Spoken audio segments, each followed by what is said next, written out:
Find out who's hunting for real treasures just in time for Gasparilla. What's going on? Welcome to Tampa, Florida.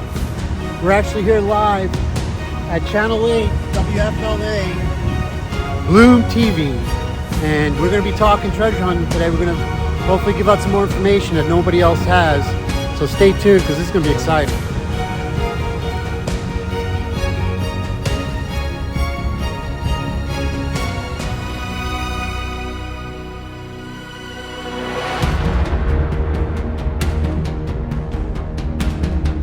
Subscribe to the YouTube channel, Real Treasure Hunters 26. We're also on Facebook, and we are for hire.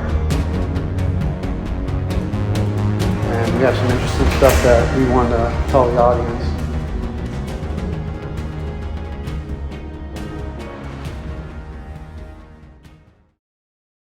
Back to Bloom. While a lot of us will be fighting for plastic beads, a group of friends are on the search for the real deal. The Real Treasure Hunters have located a treasure map, bringing them one step closer to Gasparilla's treasures. Joining me now from the Real Treasure Hunters is Michael Gattuso and Lauren Hennessy, and a descendant of Juan Gomez, Chinosi Gomez. Welcome to Bloom. It's great to have you guys. Thank you. All right, so first of all, before we get started as where things are now, give me a little bit about the overview of what you guys have done. Well, this is 9 years in the making, and before we met Chinosi, we started finding treasure maps that were publicized and everybody had got their hands on them. So we started looking, and we've noticed some of these treasures were already found. So not that we were running out of stuff, but we got into some news articles, and that sooner or later is where Chinosi spotted us, and I'm going to let Chinosi take the part of how we met. Yeah. So yes, I seen a news article about Mike telling his story about Gasparilla and how he was looking for the treasure. And I noticed that he had a lot of incorrect information. So I had called him or texted him and said, hey, if you want the real story, please give me a call. And he did, and we've been best teammates ever since. So who exactly was Juan Gomez? Well, Juan Gomez was the cabin boy for Gasparilla. And the tale began that when Jose Gaspar went off the plank and he committed suicide, that Juan Gomez took off with the treasure down the Peace River, and that's where it took off. And we've been trying to trace his steps along the way. So it's a really cool video that we were showing earlier, which, again, caught the eye of Pawn Stars, the big show. You tried to sell the treasure map. They didn't buy it, but they did end up following your work, correct? Yes, we took them treasure hunting with us. You did? Yes. And how did that turn out? We did what we had to accomplish. We were looking for a shipwreck out there, and I knew there was going to be some kind of remnants of a shipwreck, and we did find an old 200-year-old rusty nail. So Rick did nail that one, by the way. I love it. That's awesome. So kind of talk me through some of the stuff that we're seeing here on the table. Is this what you use when you go out treasure hunting? Your typical items is your metal detector. This has happened to be a ground-penetrating radar and a metal detector. Mm-hmm. You also need a pinpointer, the Book of Secrets, which has all our research that we've done, and of course, most of all, you need a treasure map. And that's the map that we're looking at behind us. Yes, and Chinosi has a really cool story on how she came across it. And I think I'm going to give this back to Chinosi again because this is all her credit. Yeah, Chinosi, give us the backstory. So when my uncle had passed away and I was asked to help pack stuff up for them, we had actually found a secret wall, and it was hiding in that secret wall. That's really, really cool. Yes. So please tell me that's not a real skull. No, but we've actually found, not these type of skulls, we find, cow skulls, we find, deer skulls and bones all the time. I mean, everywhere we go, we find them. We haven't found any human bones yet. All right, what's the backstory on these pictures here?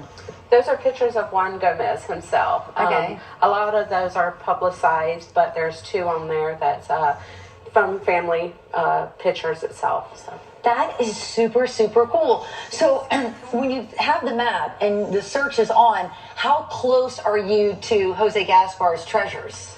Well, It's basically a process of elimination. You know, on this particular map, there's 12 X's. Probably 75% of them we've went through, which leaves a few left, and we know that we're getting closer. I mean, we're finding certain items, certain things, you know, that it's starting to add up, and it's I almost want to say we role play the stories that we hear from the families. We try to follow his footsteps, you know, or the grandparents' footsteps when he actually tried to bury the treasure and hide it.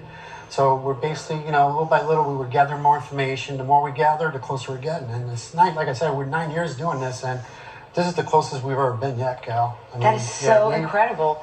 Talk to me about the driving force of this, and you know, and what it makes you guys feel like to be so close. Well, Chinozy intends to hold information from us. Chinozy, come on. 9 years already. So, you know, we went to a location, it's called the Cow Pen, you know, and I mean, we could walk through swamps. I mean, it's dangerous. You know, you got the hogs out there, you got the panthers out there, rattlesnakes, I can go on and on and on. And then the next day she'll say, oh, look, I found a note. And this note says the gate after the cow pen. Where there are no snakes. So and little by little, she finds new things. You know, like this picture I've never seen, that picture of Juan Gomez. And she just pulled it out today on the way here. I was like, I've never seen that picture. So he did. He just don't remember. Okay, all right. That does make more sense. No, I'm just kidding. So, well, guys, I hope that you get there soon and that we can break the news here on Bloom when you finally do find the treasure. Well, we did make a really neat discovery. Yes. What'd you find? So, there's always been a theory of Panther Key Juan Gomez and Mayaca City Juan Gomez, and they always had this thought that they were two separate people living in the same timeline. Panther Key Juan Gomez was supposed to have been buried on Panther Key, but we know nothing else other than that. From an unidentified body to we don't know where he would even be buried on an island. Family members and first-hand accounts from people who did live back there in Mayaca and Old Mayaca say that the Juan Gomez who lived back by then was the pirate Juan Gomez. They come out and say that in these first-hand accounts of people who are no longer alive, by the way. They've passed on since then. And so they talked about him and the prominent Knight family who had a lot of cattle and things like that, you know, from here to Sarasota. That were buried in the Old Knight Cemetery. Well, the Old Knight Cemetery, no one knew where it was. It basically lost in history. No one knew where it was. After going through some of the old archives, speaking with an old local historian, we did find the Old Knight Cemetery. We did locate, there are definitely some unmarked graves there, and the state and the county had no idea that it existed. So we just actually submitted the application to admit it to the Florida site file for archaeological finds yesterday. So wow. So your work is making it all the way, you know, with local and state government officials. Yes. Good work, guys. Yes, well, thank you so much for joining us. I really appreciate it. It's great to see you guys again. All right, and we're going to share this story on bloomtampabay.com. And when we come back, I'll take you to a place where you can transform into a pirate. Bloom will be right back.